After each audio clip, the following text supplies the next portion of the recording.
I heard it said God moves on the water. Well, I have looked for him there. My thirst grows with his flood. Our kin homesteaded where desert met lake. The hills in the near distance wore blankets of pine. Patterns of aspen marked the water. Beyond them, the mountains stood blue on clear days and devoured the sun long before it left this world. From the home Pa built us, we couldn't see the lake, but we could see the willows along its edge, and we could hear the wing beats of doves. Bison calves still wandered in with the heifers and arrowheads clung to their shafts. This autumn air delivers me there still. They arrived in 1864 by the deed I once held in my hand. Pa was fresh from the war, and on a horse he took off a Johnny Reb. Pa told us he was a Yankee sharpshooter through the first 2 years of that war. He come home after to his family and found his own father's grave, and his mother under the watch of a new man, and his kid brother dying of infection. He stayed until the brother passed, and then rode west. Pa killed many men. I know that for certain. But he wasn't the kind to talk of it.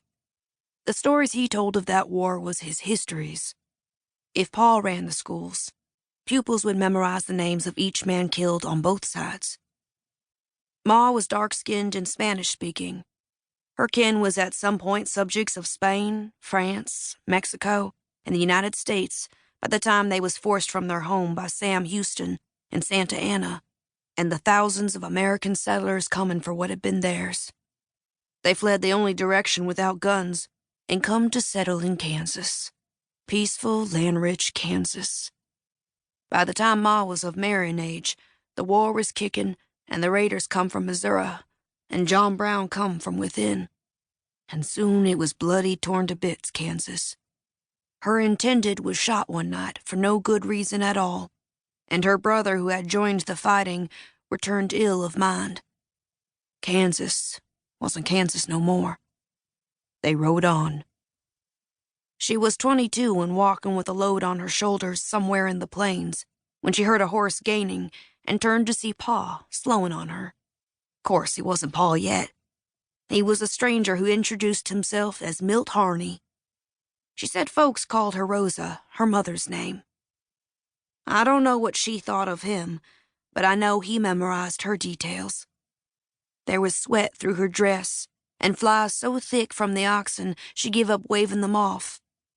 A rare sight, a shapely girl without child or man. To hear Pa tell it, there wasn't no west after he saw her, just the direction she was walking. He took up with the uncle and the leader of the clan. Traveling poor as they done was slow work. No riding for those with legs. Folks now talk like everybody rode west, but not many could afford a riding horse. So it was footwork and loads and dust so thick it turned your lungs to chalk. Pa had that horse, and her uncle must have been looking to slip out from under his burden. A week on, they was married by the book of a revivalist in a circle of wagons as a church. After crossing the divide, they broke off on their own for the valley that would become our home. A barrel of sugar by autumn, he promised her. Pa would be a cattleman, and to him that occupation promised wealth and maybe a mountain to name as his own. To start, he got homestead acres and unspoken grazing access to the nearby Indian lands. There was a lake, and the valley held its green long after the hills went to brown. When they arrived, she was already growing with child. Ma wept when she saw the valley. Cranes danced at sunrise, and wildflowers shone like embers in the grass. Here, no view reminded her of someone she had lost.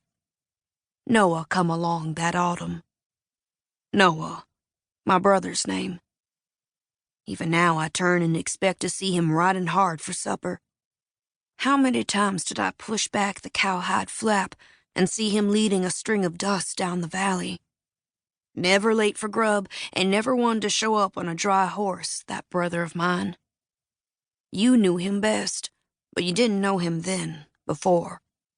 Sure, you've heard the stories folks tell. They make him a killer and a hellion. Little children hear his name, Noah Harney, and they see men falling from stagecoaches and smoke rising from a barrel, and they think a man is made real by the violence he wields. Noah was a killer, that is certain. I ain't never been sure if he was right.